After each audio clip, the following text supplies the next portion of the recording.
right, he's been called one of the top social influencers in the world, with his posts being seen and shared more than 2 billion times a month. We are talking about the one, the only, Joel Osteen. Now the world-renowned pastor of the Lakewood Church is out with his latest book called Next Level Thinking, 10 Powerful Thoughts for a Successful and Abundant Life. I love that abundant word. Don't you we love having Joel in any time, but Yes. I feel like at this time, especially in our country, people are searching for something. Yeah. They want to feel peaceful. They want to feel a sense of togetherness. Given the climate and what a lot of people are experiencing, what is your best advice to people during this time? You know, there is so much unrest, and I think you have to get up each day and find something to be grateful for. Yeah. You have to come back and be centered, because, you know, you get out in the world, it can be, you know, can pull you into negativity and disrespect. Yeah, it does. I think you have to make that choice, and I want to live this day out of a place of peace, out of a place of faith. I'm going to be a solution and not part of the problem. Be in the construction business, not the destruction. Yeah. So many people seem to be in the destruction business today. But do you, here's my question, because I wonder about this. Do you take it in? Because some people say, you know what, that over there, although it may be part of the country, I'm not even going to let it enter.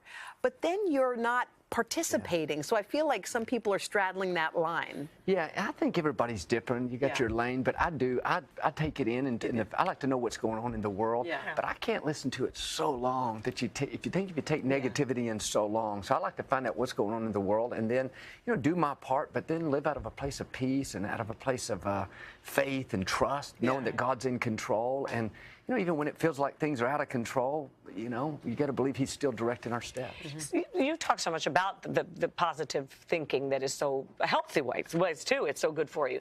But a lot of people are naturally positive and optimistic, and some people are naturally chemically made up to be more of a grouch. Yeah, you know, like on Sesame Street. Yeah. There's Elmo, and then there's the grouch.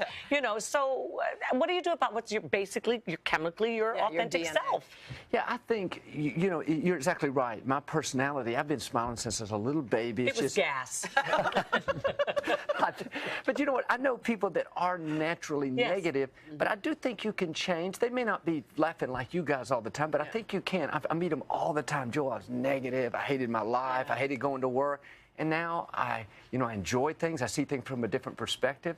So I think you can change it. It's your thought pattern is, am I looking at what's right, or am I focusing on what's wrong? Mm-hmm. Am I thinking that how nothing's going to work out, or am I believing there's something is good in my future? Like a self-fulfilling prophecy. Right. Yeah, I'm not very smart, so I can't succeed. I was told I was whatever, and so it must be true. Yeah, you're drawing it in. Is that part of, I mean, this is your 10th book, is this right? That's correct. Okay, so you talk about 10 powerful thoughts that successful people have for an abundant life.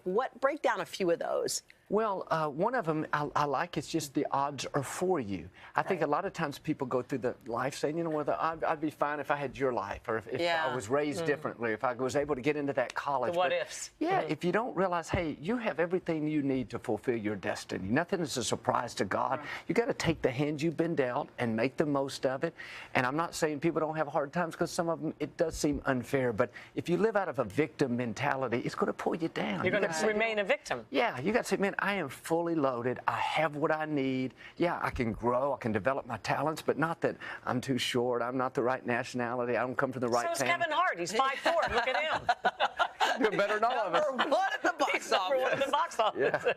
All right, Joel. Well, thank you so much. You're going to talk to Kath over at we're going to be at Sirius Radio in a little bit, and I think that airs at 5 o'clock tonight on your very own. He's got his own network at Sirius. Of course he does. You think you're the big star, Hoda. Great to see you, Joel. Look forward to you over there. Thank you, honey. Thank you. All righty. To check out Joel's book, go to today.com/shop, and to read an excerpt, head to klgandhoda.com. We will be right back.